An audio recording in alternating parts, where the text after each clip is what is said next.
If you're searching for a summer practice routine to elevate your skills, you've landed in the perfect place. Summer presents a prime opportunity to refine your fundamentals. During my teaching days in Arkansas, I had one particular student who diligently followed this routine throughout the summer break. The results were astounding. He returned to school in the fall as a transformed trumpet player. The beauty of this routine is that it only requires about an hour of your day, yet the impact it can have on your playing is truly remarkable.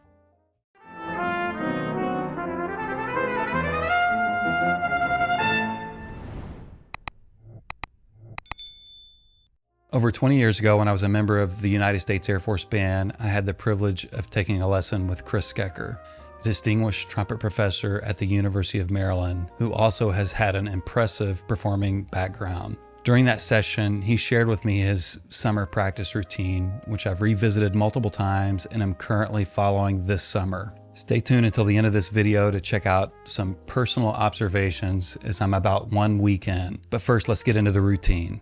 Chris recommends these 3 books. First, the Clark Technical Studies, second, Schlossberg Daily Drills, and the Arbin book.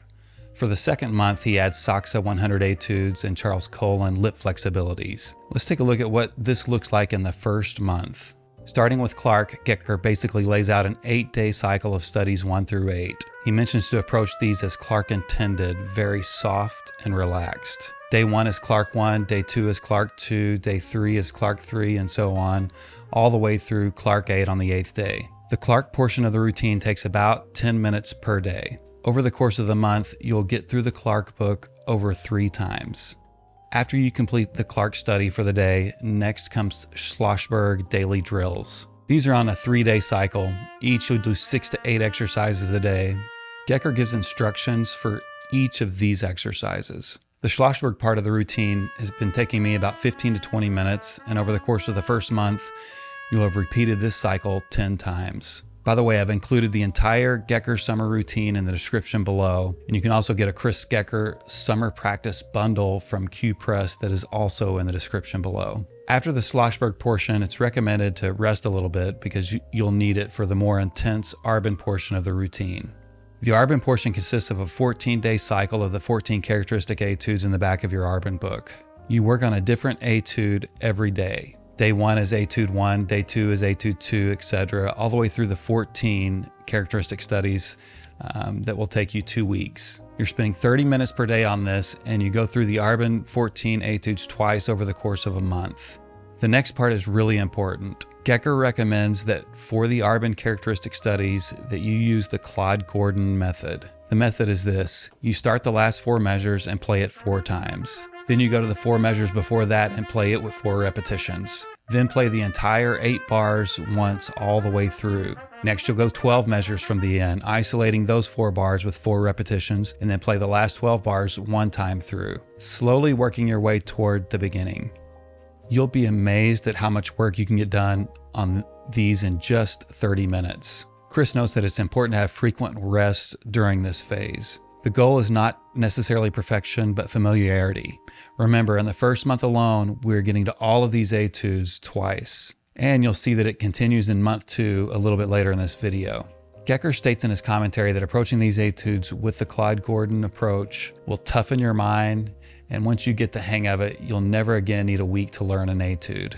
To quickly recap the first month, you've gone through the Clark studies 3 or 4 times, Schlossberg drills 9 or 10 times, and all 14 Arbin etudes 2 times or so, all while playing different material each and every day. So for the second month, he makes some changes. He starts to integrate the Saxa 100 etudes and the Colin Lip Flexibilities. In the second month, the Clark routine stays exactly the same with the 8-day cycle of Clark studies 1 through 8. For the next phase, we then alternate Arbin characteristic studies on one day with Saxa studies on the next day. On the Arbin day, keep working on the 14 characteristic studies, 1 per day. One slight change on this. It's suggested to do the last third a couple of times, the middle third of the etude a couple of times, and the first third of the etude a couple of times. So you're working on bigger chunks. After you've done this, rest for at least 5 minutes and then play the entire etude all the way through. On the Saxa days, start on number 1 doing all the transpositions, including transpositions that are not indicated. After this month of practice, you should have done the first 15. The goal is to play all of 100, of course, which would take you a couple of years if you did them like this.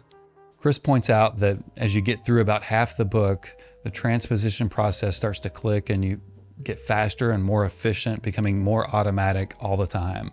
Next is the third phase. It's suggested to alternate daily between a Schlossberg routine that we were doing in the first month with colon lip flexibilities routine. He suggested on the colon lip flexibilities day to do number 3, number 9, 21, and pages 35 and 36, constantly emphasizing the rest as much as you play principle. If you'll notice, he switches the order of the second month, basically starting out easy and relaxed, then technical work with the Arbin characteristic studies and Saxa etudes, and then working on power and strength at the end of the day, taking his cues from sports medicine research on building strength and endurance. Although the routine only takes an hour, before the routine begins, I prefer to do some moving long tones such as Stamp or Chickwitz-like stuff, gradually expanding range and getting properly warmed up before I fully dive into the routine. I found that taking a break after the Schlossberg portion is important. The part that always surprises me is how much work you can get done on the Arbin characteristic studies in just 30 minutes. Each and every day I've gotten a little stronger and love how this routine makes me feel. Also, after the routine, there's still enough chops left to practice whatever else you need to get to. I plan to do a video at the end of the summer and go into more detail about how all of this went. If you decide to do this routine with me, let me know in the comments below. Also, if you want to warm up with me each day before you dive into the Gekker routine, check out this Stamp play along video. Thanks so much for watching.